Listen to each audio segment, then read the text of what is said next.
Vanessa Courville, professeure de littérature au Cégep de Sherbrooke, tu viens nous parler de poésie documentaire. Exactement, je viens vous parler de C'est pourquoi meurent les jardins d'Héloïse de Mers-Pinard. Donc, c'est la poésie documentaire et c'est un recueil de poésie que j'affectionne particulièrement parce qu'en littérature, on parle souvent du choix de la maternité et du choix de la non-maternité.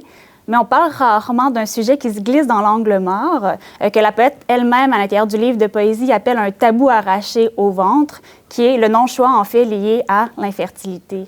Donc, c'est ce que va faire la poète. Elle va trouver un espace pour transfigurer cette expérience de l'infertilité-là, un espace pour accueillir le corps qui fait défaut, parce que, de un, il n'arrive pas à donner d'enfants, et de deux, il fait défaut socialement aussi avec toute la pression qui entoure la maternité. Donc oui, on est dans de la poésie documentaire parce que la voix de l'énonciatrice, elle cohabite avec la voix de 11 autres femmes. Donc, il y a 11 autres témoignages qui apparaissent en italique à l'intérieur du recueil de poésie.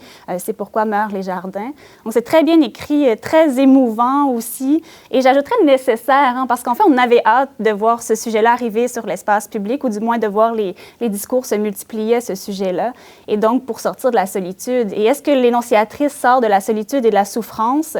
La réponse est non, mais du moins, il y a une traversée, il y a un parcours où elle apprend à vivre avec cette condition-là, alors que partout autour meurent les jardins et meurent aussi en elle-même. Donc, c'est vraiment vers les amitiés qu'elle va se tourner.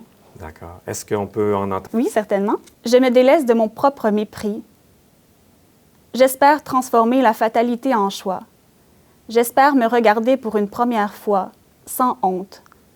Retrouver celle qui plante des arbres, pour chaque enfant rêvé. Donc, comme tu viens de le dire, un livre vraiment nécessaire et justement, de l'entendre dans la poésie, c'est quelque chose de vraiment nouveau. Oui, j'en recommande fortement la lecture. Donc, on rappelle le nom de l'auteur et du titre. Donc, Héloïse de Mers-Pinard. C'est pourquoi meurent les jardins aux éditions du Norrois. Vanessa Courville, merci beaucoup. Merci beaucoup, Steve.